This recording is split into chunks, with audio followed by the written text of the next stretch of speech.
você sentir em meu coração, humildemente, Pai, descendo amor. Doce é saber, não estou sozinho, sou uma parte de uma imensa vida. Que generosa reluz em torno a mim,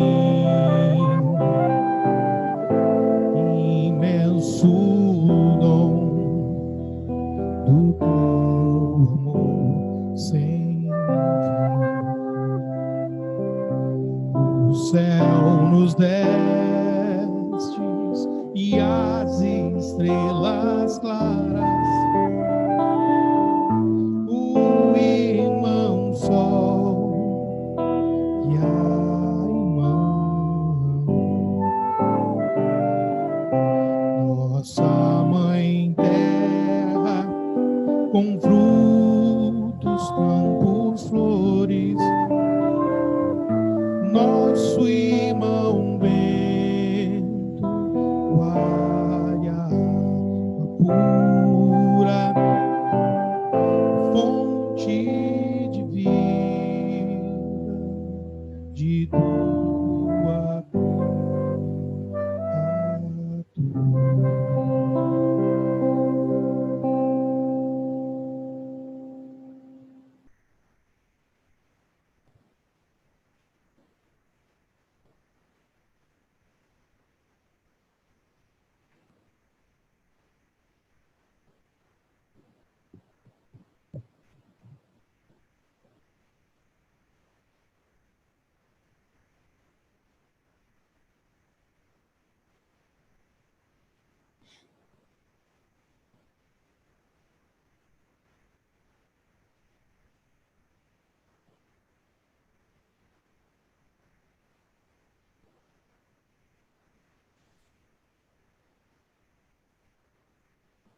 Muito bem, vamos fazer nossas vibrações.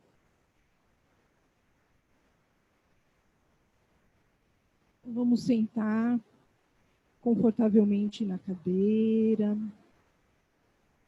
Se possível, deixar a coluna afastada do encosto da cadeira. Respirar profundamente pelo nariz, trazendo a atenção da mente para essa respiração, acalmando as ondas mentais. E vamos assim abrindo os nossos corações, sentindo o amor, a luz saindo do centro do nosso peito. E desejando que essa luz, esse amor envolva o nosso mentor espiritual, nosso anjo da guarda, em agradecimento. Envolvemos todos os nossos mentores, protetores, orientadores, em puro agradecimento. Ampliamos essa luz, agradecendo a toda a equipe do Garfé Ramatiz, todas as fraternidades, todas as giras de Umbanda, toda a equipe de cura, a equipe da música, a equipe dos estudos, a equipe Oriente e Ocidente. Envolvemos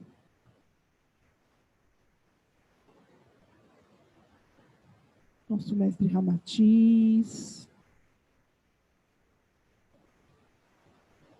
Satya Sai Baba, Babaji, Nossa Mãe Maria, e enfim, Nos conectamos com o grande Mestre da Paz, nosso Mestre Jesus, já em conexão com seu advento, nesses tempos que temos que estar com o coração nos seus ensinamentos, lembrando cada vez mais de todo o amor que ele veio nos trazer, nos exemplificar. E assim, unidos todos, de coração nessa conexão, fazemos o Pai Nosso. Pai nosso que estais nos céus, santificado seja o vosso nome, venha a nós o vosso reino, seja feita a vossa vontade, assim na terra como no céu. Pão nosso de cada dia nos dai hoje, perdoai as nossas ofensas, assim como nós perdoamos a quem nos tem ofendido, não nos deixeis cair em tentação e nos livre de todo mal. Assim seja, graças a Deus.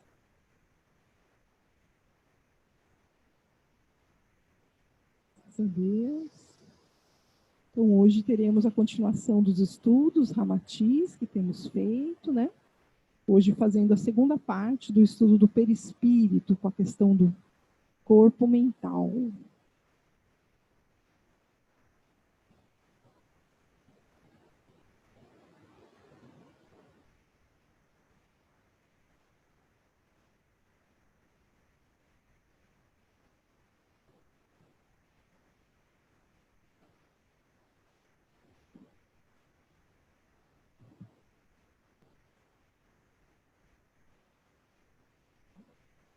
Boa noite a todos. Espero que todos estejam muito bem. Vocês me ouvem bem? A altura tá boa?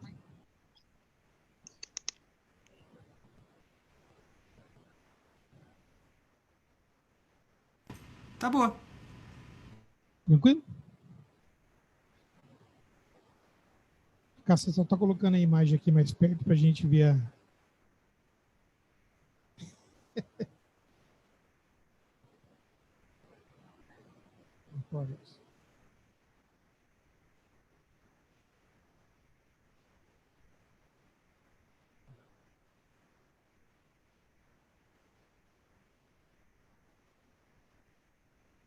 Vemos aqui agora todos perto de nós.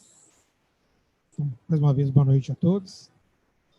Então, meus queridos, vamos continuar aí, né, com uma reflexão singela sobre este capítulo tão importante, né, da metafísica espiritual.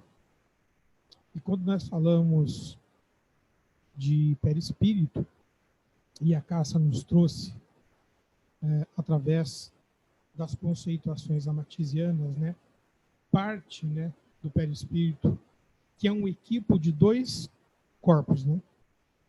O primeiro corpo é o corpo astral, né, que está, como a Cássia nos trouxe, o corpo ligado aos sentimentos, aos desejos. E o outro é justamente o corpo mental.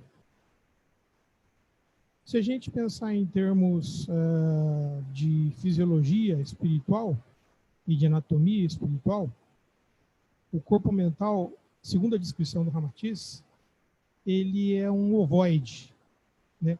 Um pouco mais alongado na parte superior, e no centro ele tem exatamente a nossa forma física. Esse corpo mental, ele é o corpo que normalmente nós viajamos, quando podemos, né, pelos muitos mundos e muitas paisagens, né, do plano astral. Esse corpo, então, ele é um corpo que atua no limite do mundo físico e do mundo astralino, né?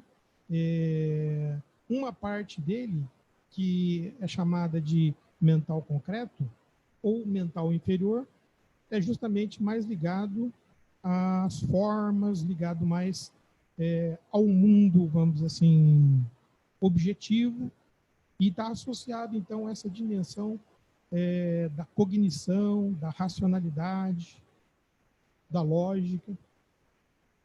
E a outra parte, que é o mental abstrato, ele está ligado exatamente para fazer assim, uma definição sucinta, né, a dimensão intuitiva.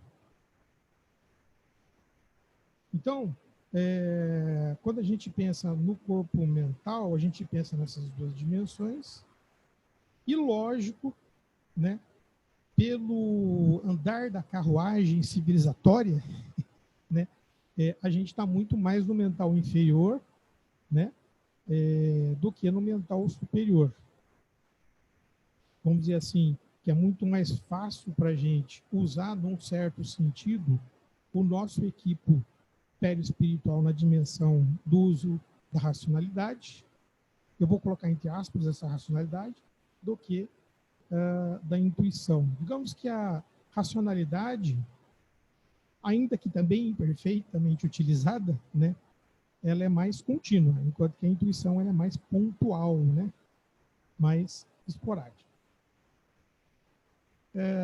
Eu traria também uma visão importante para a gente entender um pouco mais essa dimensão do mental superior, o mental abstrato, algumas reflexões do nosso Ramacharaka, né, que é o yogi que escreveu muitos livros, quase uma centena, né, sobre diversos temas sobre mentalismo e yoga. E no seu livro Raja Yoga, ele vai nos esclarecer, né, que o nosso processo evolutivo está muito associado ao que nós conseguimos acionar em termos de manifestação consciencial através dos corpos.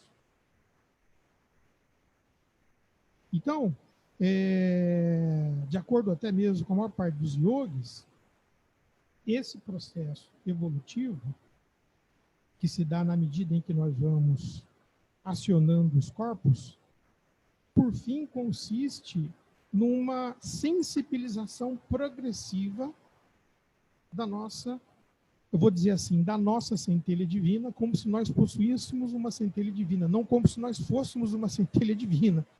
Já é um problema de linguagem, né?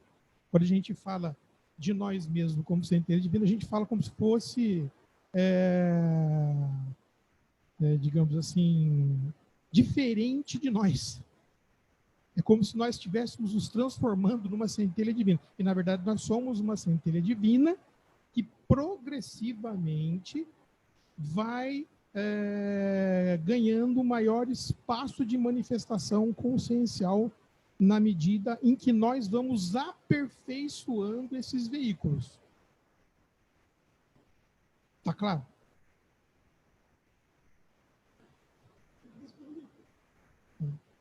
Então, qual é que seria o objetivo, então, de estudo? O objetivo é muito simples. A nossa iluminação. Né? Aí a gente pergunta, o que é iluminação, né? A iluminação é quando a gente atinge esse grau de conhecimento de que nós somos essa centelha divina. Olha que simplicidade isso. E de que, além disso, como nos trouxe a música do Francisco, nós estamos conectados a todas as coisas. Quando a gente chega a essa plena consciência, então, nós podemos nos dizer, e provavelmente não diremos, que somos iluminados, porque quem é iluminado normalmente não diz que é iluminado, né? Então, mas aí nós atingimos a iluminação. Daí você logo está pensando, né? Numa conclusão lógica. Eu sei que eu sou uma centelha divina e eu sei que eu estou conectado a todas as coisas. Logo, eu sou um ser iluminado. Seria uma conclusão lógica. Porém, se a gente pensar nos exemplos, né, de espíritos que se desenvolveram até esse nível, nós vamos perceber algumas diferenças entre eles, que são iluminados, e nós que sabemos, né, e temos conhecimento de algo que deveria nos tornar iluminados também. Se a gente pensar neles, por exemplo, uma coisa como a necessidade que nós temos de satisfazer a nossa segurança, que para nós é meio obsessiva, né? A gente precisa se sentir seguro, né? Se sentir seguro em todos os níveis, e parece que quanto mais a gente busca, né, satisfazer essa necessidade um tanto obsessiva de segurança, parece que a gente fica mais inseguro. Bom, eles não têm essa necessidade. Na verdade, eles sabem a mesma coisa que nós somos uma centelha divina e que nós estamos conectados a tudo. A diferença está exatamente no grau, talvez, entre aspas, grau, e profundidade, né, de conhecimento que os iluminados têm e que nós temos. Aí você fala assim, eles têm mais informação do que nós a respeito disso. Na verdade, não. De repente, se você pegar um santo como Francisco, da música, provavelmente, o Francisco de Assis, né? O Santo Francisco, né? Provavelmente, pelo menos naquela encarnação, ele deveria saber muito pouco a respeito disso. Segundo o que reza a tradição, o nosso Francisco, naquele período, era um analfabeto, né? Ou seja, não tinha muito acesso à informação.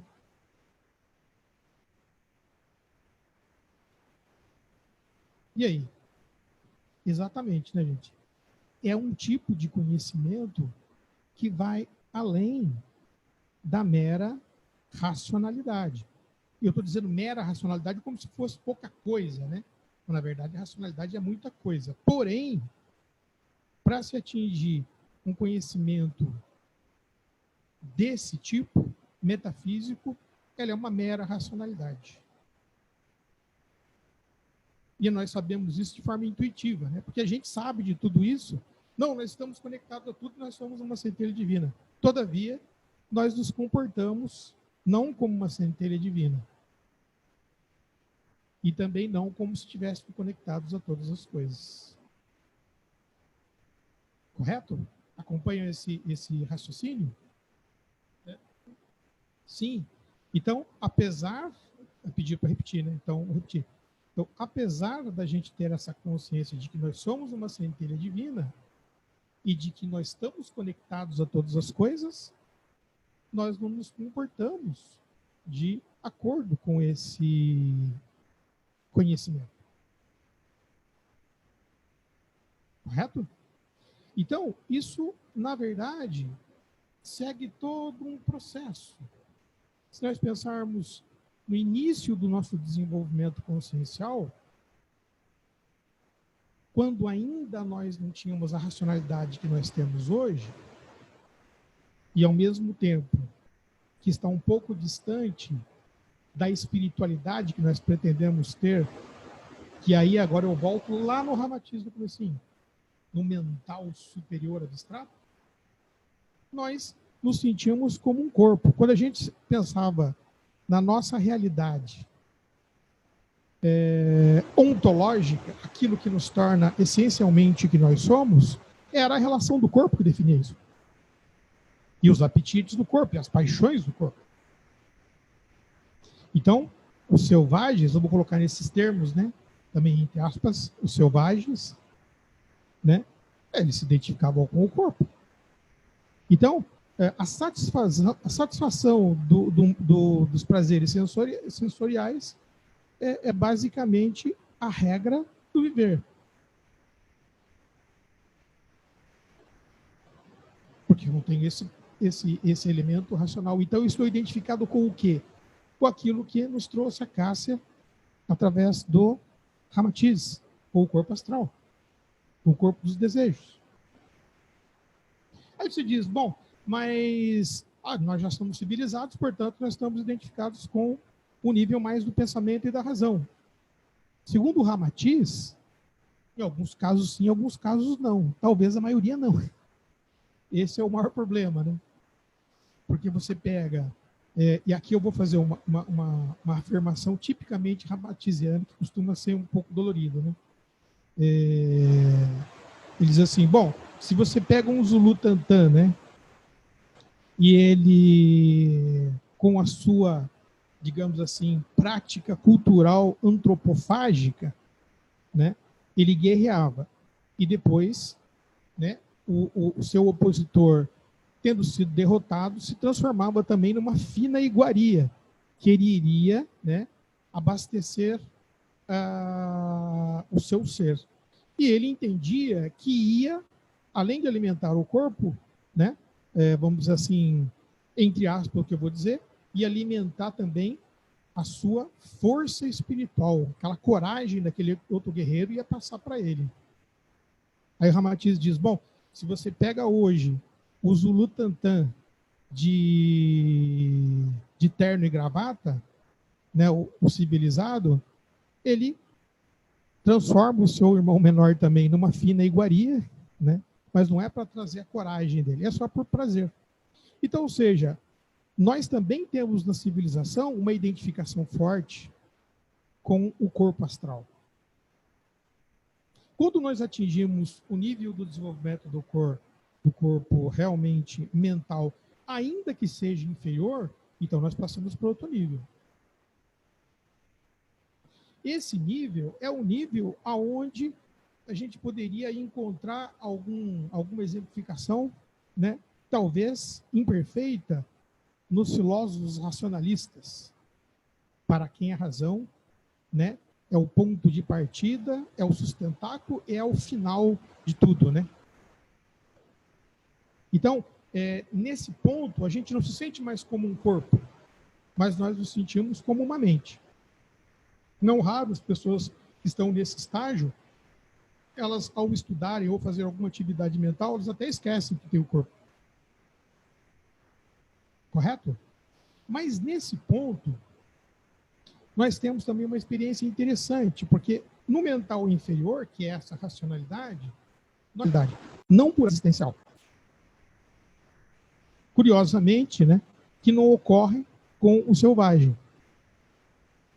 Porque isso não existe para ele. Ele está diretamente ligado com a natureza e com a satisfação imediata das suas necessidades naturais. E também não vai ocorrer com o ser mais espiritual, não só civilizado, mas além de civilizado, espiritualizado. Por quê?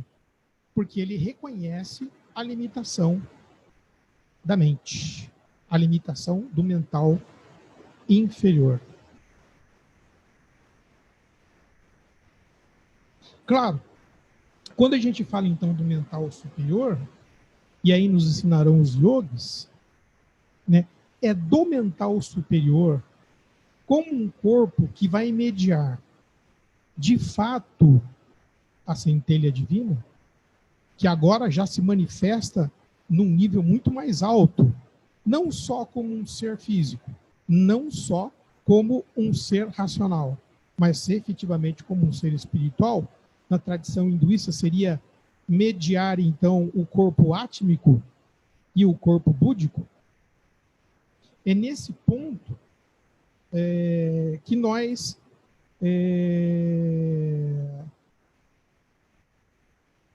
atingimos um plano de relação com o mundo mais essencial e, portanto, mais intuitivo.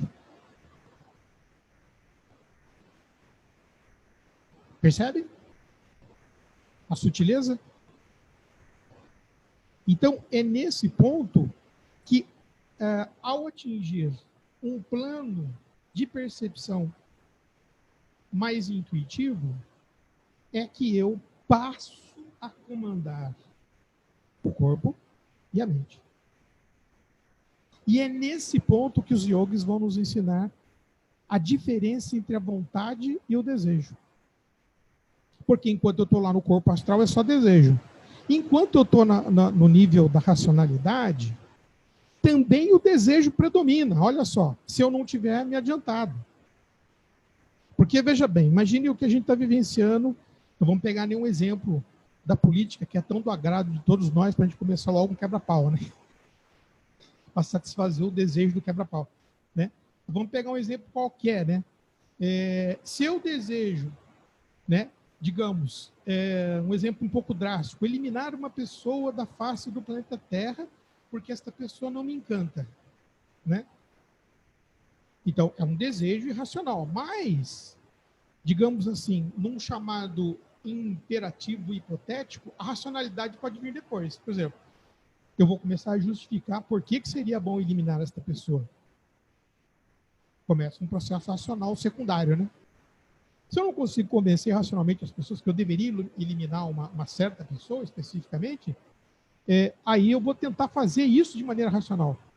Ou seja, de uma maneira bem feita, né, organizada, já que as pessoas não concordam comigo, então elas não vão poder saber o que eu vou fazer.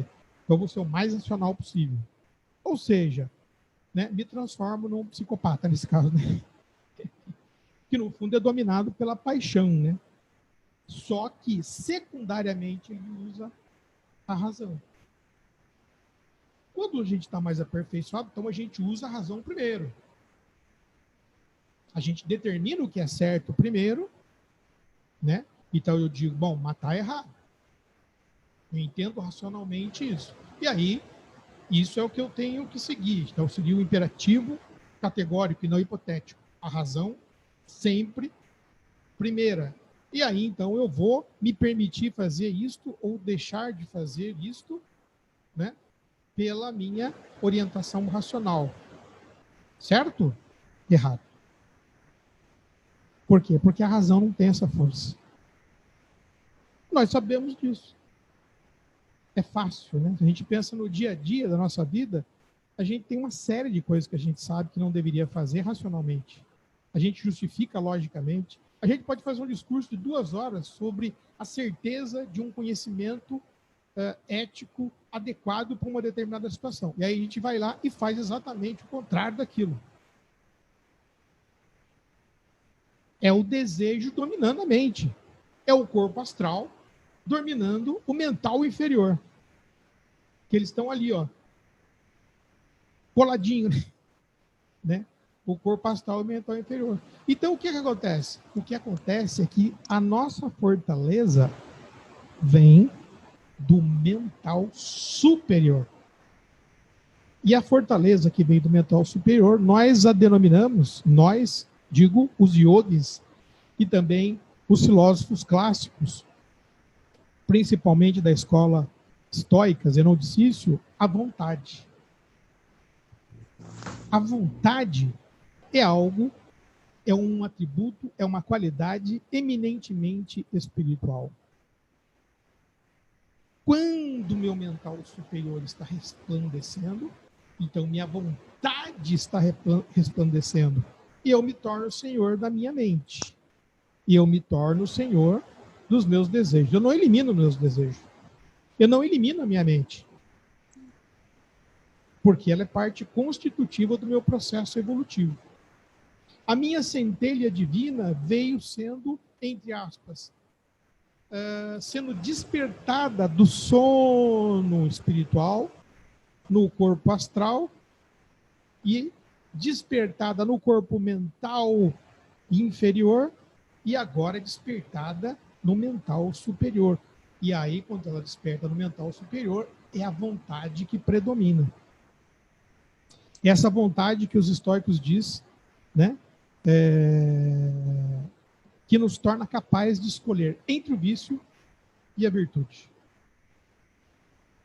Entendem o raciocínio? Quer dizer, não basta só um mero entendimento do que é a virtude e o vício. Isso nós já sabemos. É preciso ter desenvolvida esta fortaleza, e esta fortaleza é desenvolvida na medida em que o nosso corpo mental vai sendo também potencializado. Então, aí eu volto naquele raciocínio primeiro.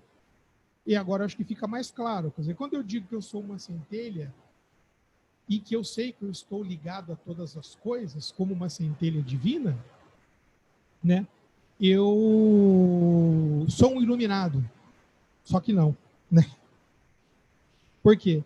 Porque eu tenho uma compreensão racional, mental inferior disso. Eu posso até discursar sobre isso, mas não necessariamente eu tenho, digamos assim, essa capacidade espiritual que é determinada pela minha vontade, que se sobrepõe à minha mente, dando direção à minha mente, dando direção ao corpo dos desejos.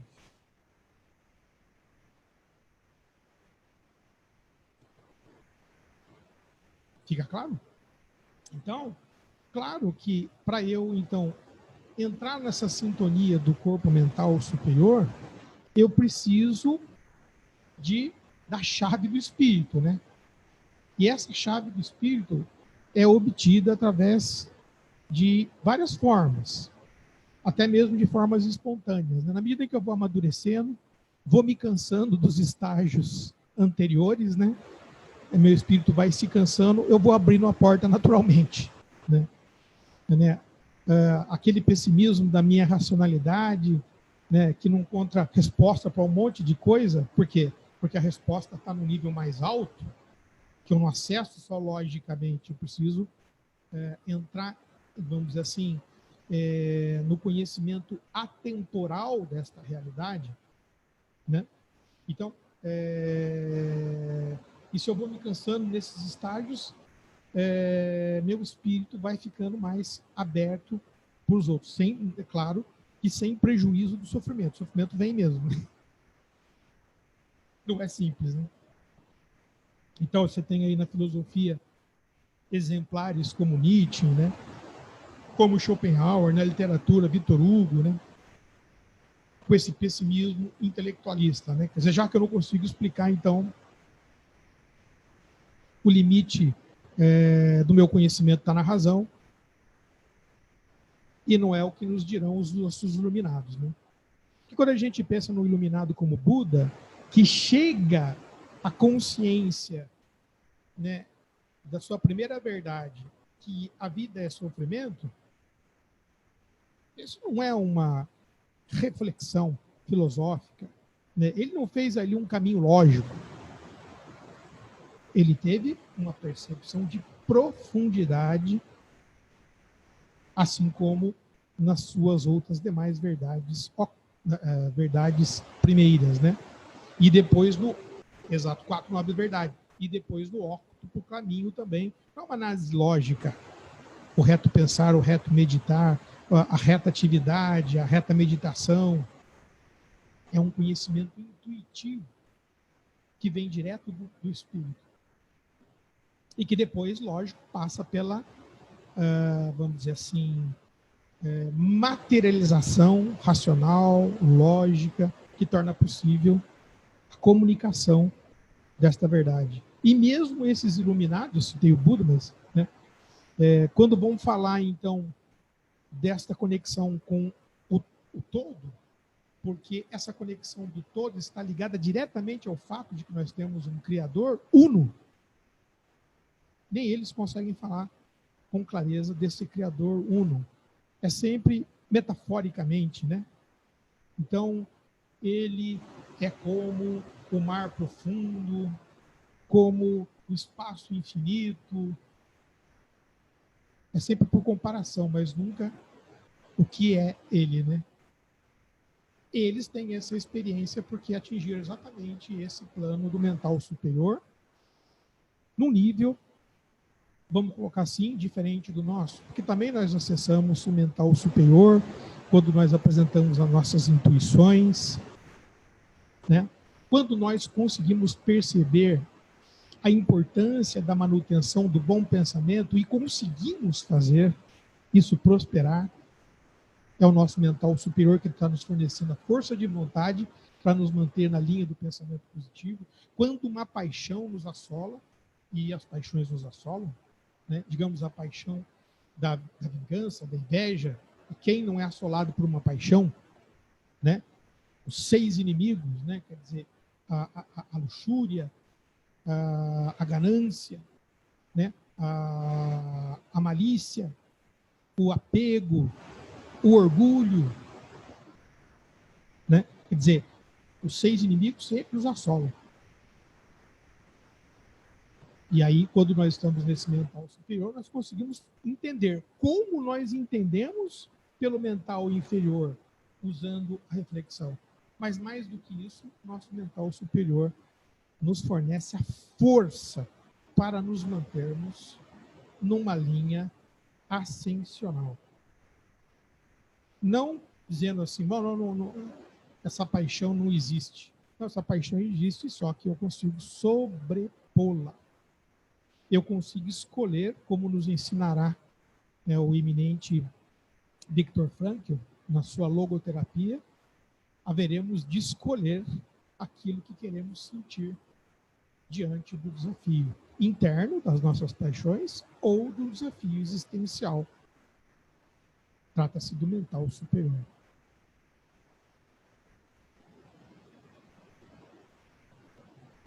Nossa, então eu já falei muito. Para variar.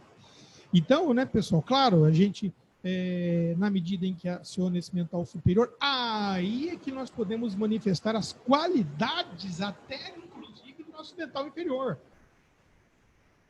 Quando nós falamos dos nossos poderes mentais, vamos colocar assim, os FIDs, né, é o nosso mental superior que vai acionar o nosso mental inferior e até o nosso corpo astral.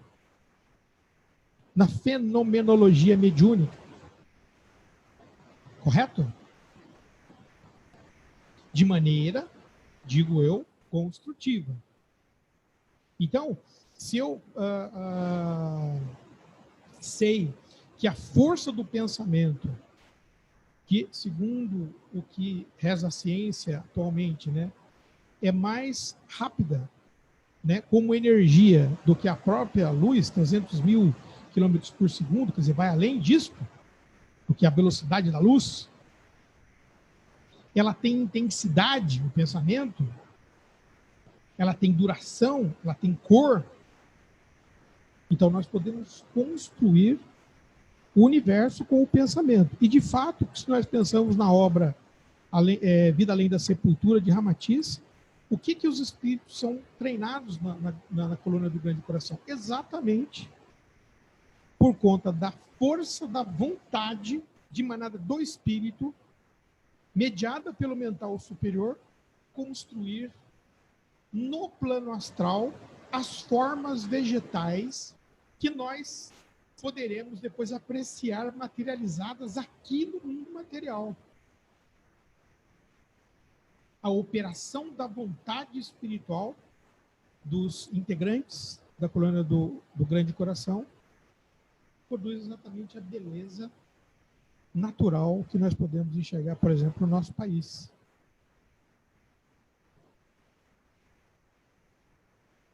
Então, a operação do mental superior. Bom, eu acho que aí nós temos já uma noção inicial, né, pessoal, desse tema tão complexo. Eu me lembro também do livro Corpo Mental, do Ramacharaka. Ele fala o seguinte, né, que uma pessoa, quando tem o corpo mental bem desenvolvido, tinha um juiz, né, que ele tinha um corpo mental muito desenvolvido. E aí o que acontecia? Quando ele ia para o julgamento, ele, quando olhava para a pessoa, ele já dava o veredito. Ele já sabia. Claro que ele não manifestava o veredito, né? Então, ele deixava todo o processo rolar e ele sempre antecipava, né? Ele conseguia captar intuitivamente, sinteticamente, né, a situação de uma maneira profunda, né, e indubitável. Muito bem, eu acho que a exposição seria basicamente essa, introdutória. Nós vamos fazer uma práticazinha, mas eu gostaria de deixar, antes da prática, se houver alguma dúvida, alguma colocação, a gente pode tentar trocar uma ideia, né? E aí a gente vai fazer uma práticazinha, 5 minutinhos, porque é exatamente, né, pessoal, na prática, eu falei de maneira natural, a gente pode despertar o mental na medida em que a gente sofre pelo cansaço da insistência em níveis importantes enquanto eles estão acontecendo, né? na fase em que nós precisamos dele, no corpo astral e no mental inferior. Depois que nós os superamos, né? Então, eles precisam ser utilizados ainda, né? Mas eles são integrados numa totalidade maior. E também, outro recurso é justamente o recurso meditativo, né? Através da meditação e no estado meditativo, você aciona o seu mental superior e dá desenvolvimento a ele. E é isso que nós vamos fazer, né? Uma prática bem simples e tal, mas uma prática muito profunda, né? Eu mesmo tive experiência dessa prática há muitos anos. Como meu espírito é muito neófito, né, eu não atingi, né, as metas proclamadas pelos yogis. Né? Mas eu confesso que atingi algumas coisas, vamos dizer assim, vai. Né? Longe de ser comparável a qualquer desenvolvimento maduro, né? Mas eu tenho certeza que me afastou, né, do nível inicial. Me ajudou muito, ele tem me ajudado muito. E a gente vai fazer essa prática. Eu gostaria de saber se tem alguma questão, pergunta, polêmica. Pedir para o João ver se tem alguma coisa no chat aí, João.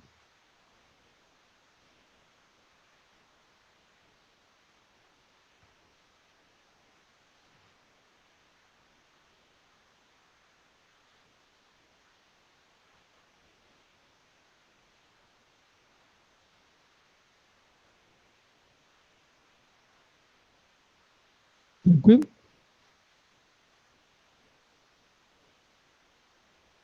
Se alguém fizer... Alô?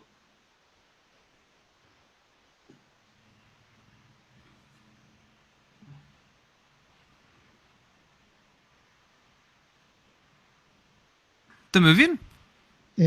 Sim. Se alguém quiser fazer pergunta no chat, também eu posso ler. Pode fazer a pergunta para o mental inferior, não tem problema. Tá todo mundo usando o mental superior, mas a gente não capta tanto ainda assim, gente. Aliás, captação telepática do mental superior. Infelizmente, nós não temos isso.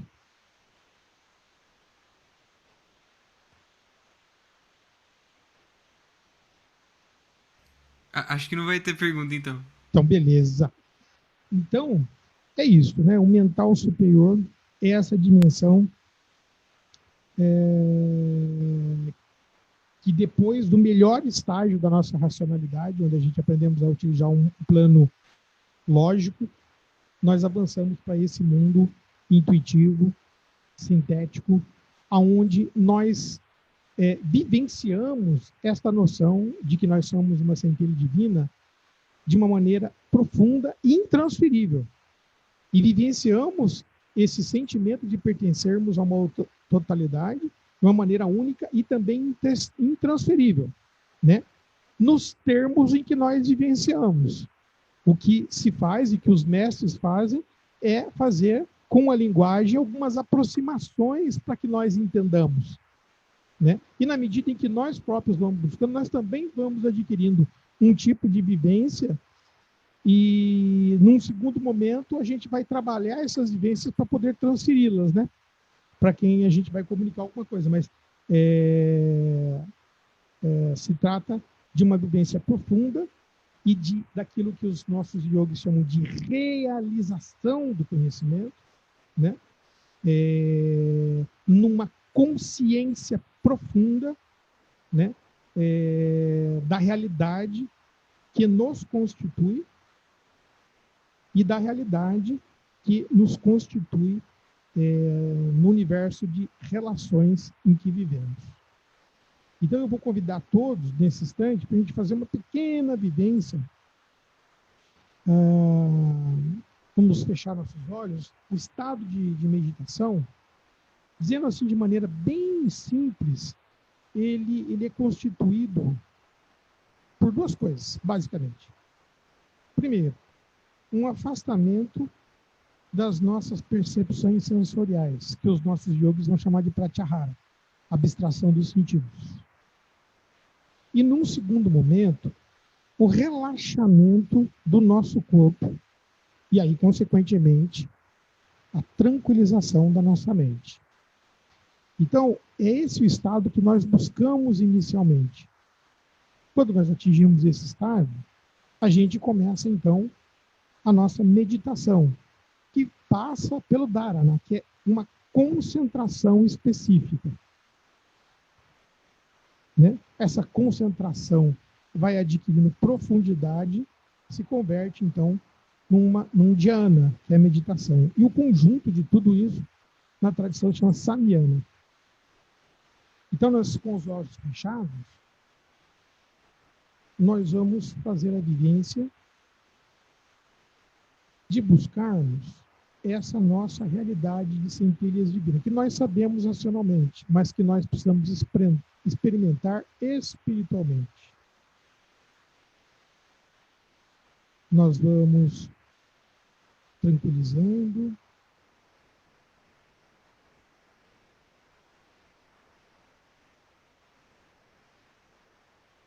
toda a nossa musculatura, tentando manter o mais imóvel e relaxado possível o nosso corpo, para que a nossa mente, possa imitar o nosso corpo. E a gente simplesmente deixa passar pelo campo de consciência as coisas que estiverem acontecendo para fora de nós. Com o tempo, nós vamos afastando essas percepções sensoriais. Eu mergulho nesse estado meditativo.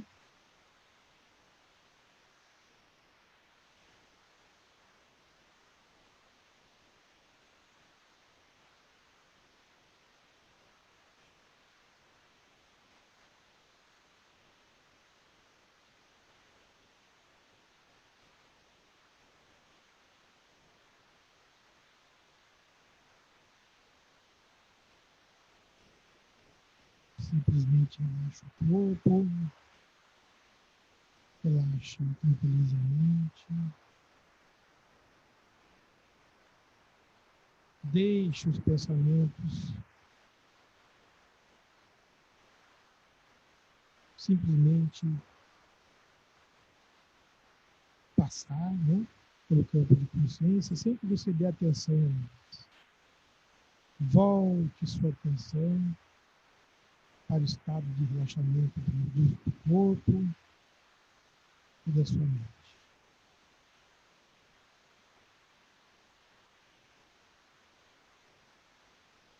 Diga para si mesmo, fique tranquilo.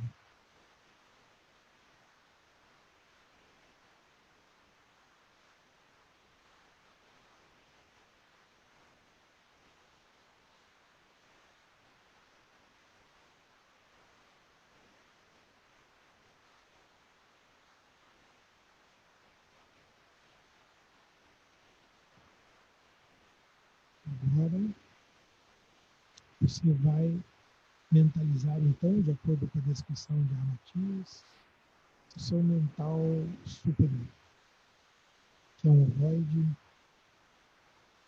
luminoso.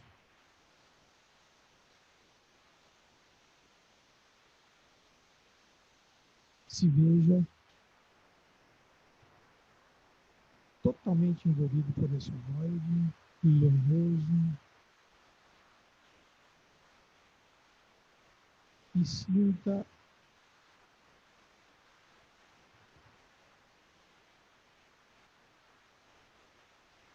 a luminosidade deste ovoide e o próprio ovoide como um centro, ao redor do qual todas as coisas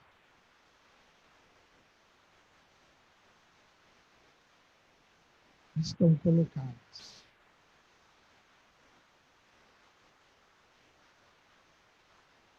Não argumente, não reflita, apenas sinta, visualize este ovoide luminoso.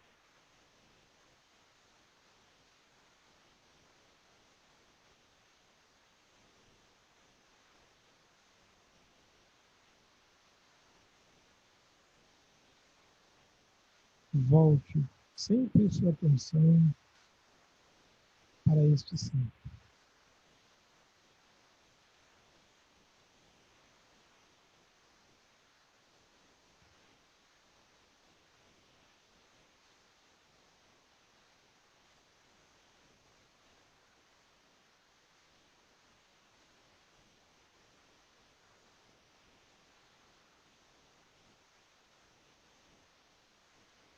Diga para si mesmo, de maneira tranquila,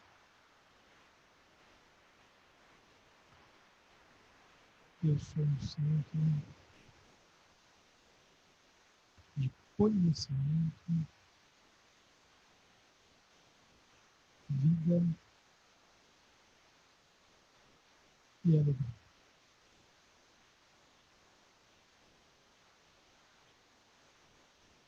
Repita lentamente isso comigo, enquanto permanece visualizando a centelha divina na forma do mental superior.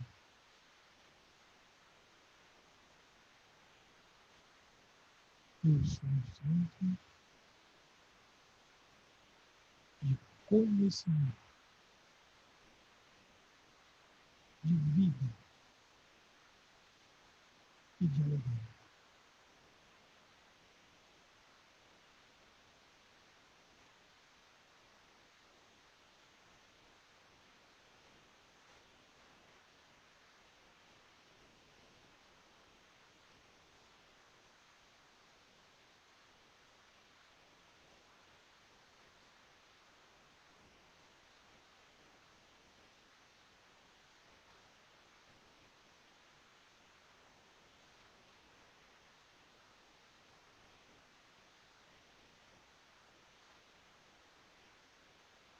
Este baile, este campo luminoso,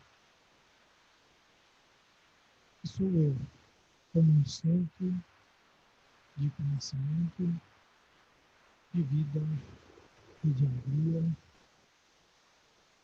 é o meu mental superior e expansão. Visualize agora este campo expandindo, se conectando progressivamente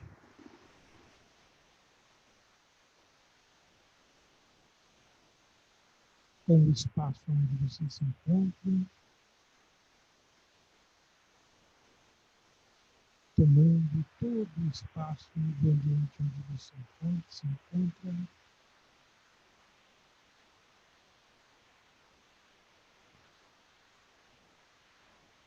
indo além desse espaço, o bairro, a cidade,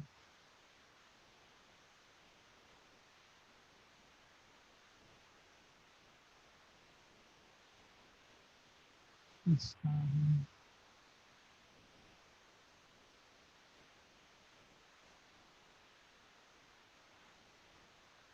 o país,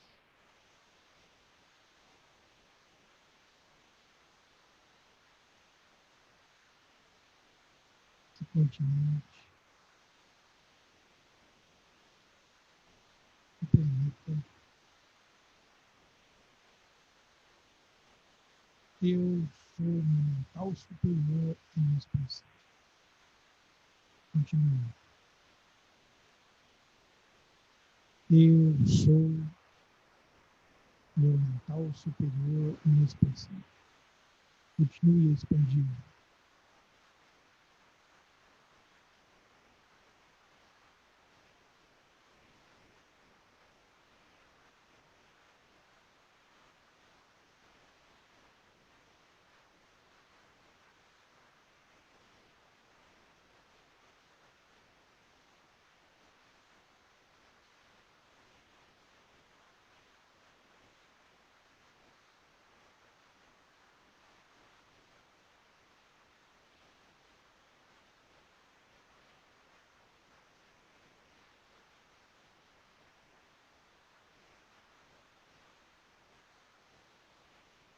Muito bem. reduza o campo vibratório agora, até retornar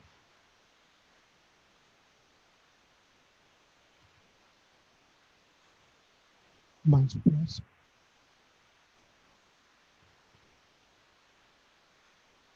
do corpo físico, do duplo etérico, do corpo astral, do mental inferior e do mental.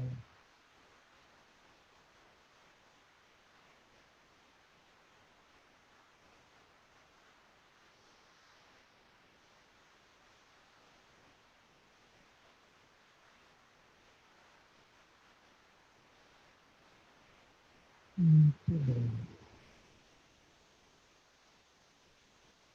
Vamos retornar.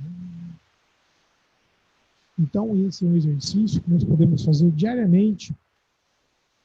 Claro que ele é um exercício que, se você tiver numa condição emocional, vamos dizer assim, de vulnerabilidade, ele é ótimo, né? Porque ele vai mudar a frequência,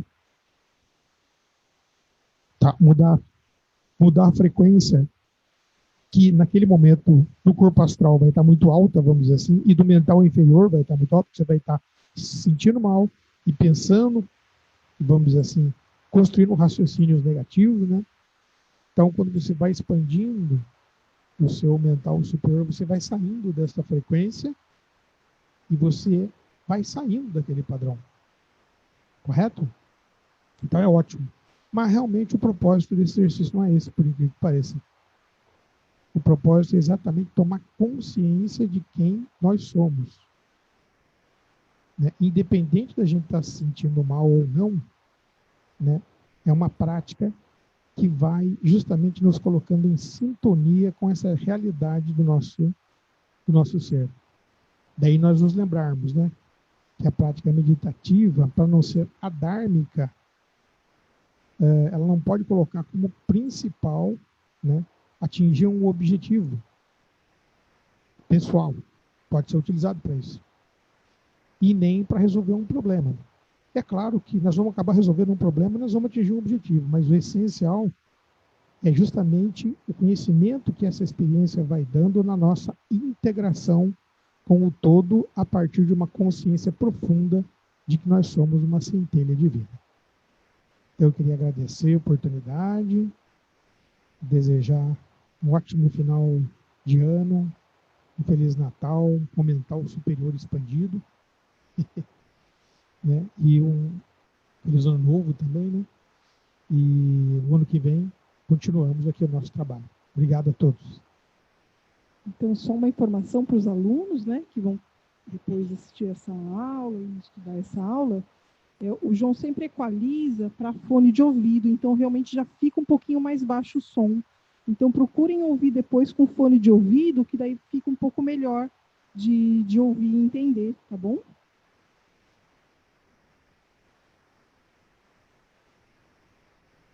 Agora, então, vamos para as nossas vibrações. Agradecido. Boa noite.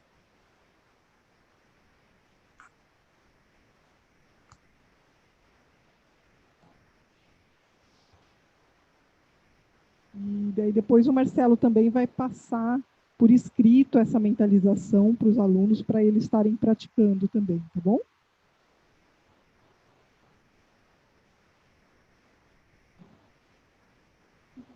Eu ia pedir por escrito. Obrigada. Muito bem. Então, boa noite a todos. Obrigado, Marcelo. Obrigado, Cássia. Obrigado, Cássio. Eu que agradeço. Nós que agradecemos. Nós vamos só para as nossas vibrações finais, né?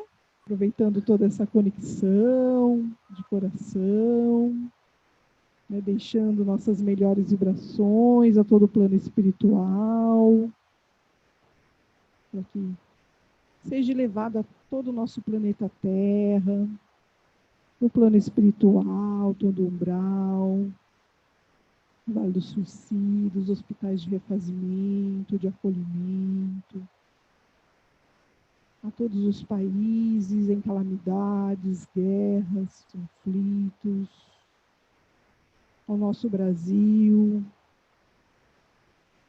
as pessoas que sofreram com as calamidades naturais na Bahia, em Minas, a todos os hospitais, todos aqueles que ainda estão sofrendo pela pandemia, pelo Covid, seja de forma financeira, emocional, espiritual.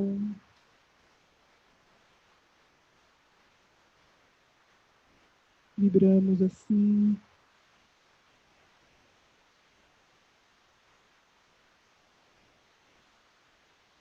Todas as casas de orações, todas as famílias em conflitos, todos os irmãos que sofrem com problemas espirituais, e deixamos essas melhores vibrações a ser levadas aos locais mais necessitados pelo plano espiritual nesse instante. Hoje vamos finalizar com uma Ave Maria. Ave Maria, cheia de graça, o Senhor é convosco. Bendita sois vós entre as mulheres, bendito é o fruto do vosso ventre, Jesus. Santa Maria, Mãe de Deus, rogai por nós, os pecadores, agora e na hora de nossa morte. Assim seja, graças a Deus. Agradecemos a todos. Temos boa noite, ótima semana. E aguardamos todos aqui semana que vem para fazermos a nossa conexão natalina com a cantata de Natal. E estamos estendendo o prazo também para envio dos vídeos até o dia 17. Então, quem quiser ainda pode mandar vídeo, né, até o dia 17, sexta-feira.